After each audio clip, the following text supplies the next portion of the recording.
Assalamualaikum warahmatullahi wabarakatuh. Alhamdulillah wassalatu wassalamu ala Rasulillah wa ala alihi wa sahbihi wa mawala amma ba'd. Alhamdulillah kita berjumpa kembali pada kesempatan ini. Kita ingin melanjutkan pembahasan kita nasihat yang ke-43 dari kitab Nasaihul Ibad yang pada pertemuan sebelumnya kita sudah membahas 2 dari 3.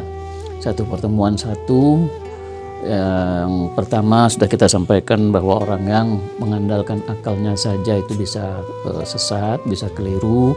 Kemudian yang kedua, orang yang merasa hartanya bisa memenuhi segala kebutuhannya, segala keinginannya, itu juga orang yang miskin sebenarnya, orang yang rendah. Dan yang terakhir ini, yang ketiga adalah nasihat ini berbunyi wa man azza bi makhluqin dzalla. Azza itu artinya fi'il atau kata kerja dari aziz. Aziz itu jaya, perkasa, hebat, maju, besar, agung, dan lain sebagainya. Ada disebutkan Allah Maha Aziz, artinya Allah Maha Perkasa, Allah Maha Hebat. Ya, negara atau bangsa yang terhormat di dunia ini, umpamanya karena militernya, karena kekuatan ekonominya, karena kemajuan ipteknya, itu juga disebut negara yang aziz. Nah, di sini disebutkan orang yang ingin menjadi aziz seperti itu, atau menjadi terhormatkah, menjadi jayakah, atau menjadi maju, menjadi besar, tetapi mengandalkan orang lain, mengandalkan sesama makhluk, itu pada hakikatnya orang yang rendah, bukan orang yang besar, bukan orang hebat, justru orang yang rendah, orang yang terhina. Mengapa begitu? Karena kita seharusnya lebih dahulu meminta pertolongan pada Allah Subhanahu wa Ta'ala. Bukan berarti kemudian kita tidak berusaha, bukan itu. Maksud minta pertolongan kepada Allah itu adalah kita pertama-tama menyerahkan urusan kita ini kepada Allah, mengadu kepada Allah. Ya Allah, aku punya persoalan seperti ini, dan Engkau adalah Tuhan yang tidak akan membiarkan hamba-Mu. Engkau adalah Tuhan yang pasti mendengar curhatan hamba-Mu. Dengarkanlah curhatanku sekarang, aku punya persoalan seperti ini. Itu sebenarnya yang dimaksud dengan kita tidak mengandalkan kepada orang lain, atau lebih mengandalkan kepada Allah. Di dalam hadis disebutkan bahwa Rasulullah SAW pernah bersabda, mal'un, terlaknatlah. 2 kali beliau mengatakan terlaknatlah. Siapa orang yang terlaknat itu? Disebutkan man kanat siqatuhu bi makhluqin mislih. Orang yang terlaknat itu adalah orang yang percaya kepada sesama makhluk yang sama seperti dia, bukan percaya kepada Tuhan. Pede, kita perlu punya percaya diri, pede, iya, dan kita perlu percaya kepada sesama teman, sesama saudara, itu iya. Tetapi jangan hanya berhenti sampai di situ, hanya percaya kepada sesama makhluk sampai melupakan Tuhan. Dalam beberapa kasus kan kita sering temukan, mungkin juga pernah kita alami, ketika kita punya masalah hukum umpamanya. Kadang-kadang yang terlintas di kita itu, dalam pikiran kita, siapa ya kira-kira saudara kita yang di pengadilan, atau siapalah saudara kita yang bekerja di kepolisian, atau siapakah teman kita, siapalah teman kita yang bekerja di kejaksaan, jadi jenderal, yang jadi ini. Itu yang terlintas di benak kita kadang-kadang ketika kita punya masalah hukum. Lalu kita berusaha menghubungi orang yang kita anggap mungkin bisa membantu itu. Bahkan kadang-kadang kita tidak pernah punya urusan, atau kita jarang sekali berkomunikasi sama orang itu, tapi begitu kita terkena masalah hukum, tiba-tiba kita menjadi dekat dengan orang itu. Kita hampiri, kita telepon. Nah, itu bagian dari kita mengandalkan kepada orang, bukan mengandalkan urusan kita kepada Allah. Gitu.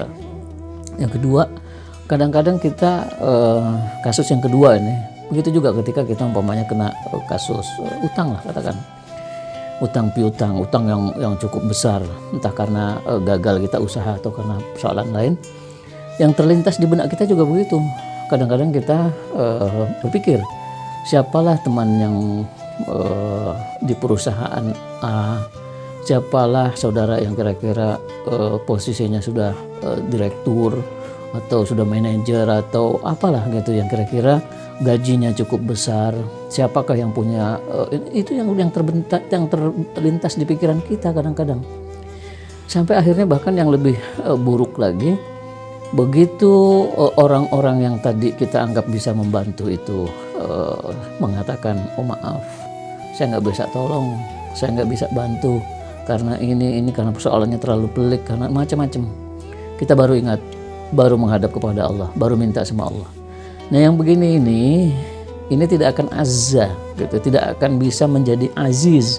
Dia akan selalu rendah karena sudah minta tolong bantuan kepada orang lain duluan, kepada makhluk duluan sebelum minta kepada Allah. Maka Rasul mengatakan mal'unun, terlaknatlah orang yang percayanya kepada orang, sesama orang atau sesama makhluk seperti dia. Ya, contohnya kayak tadi itu. Nah yang benar bagaimana? Ya yang benar adalah kita mengadukan dulu kepada Allah.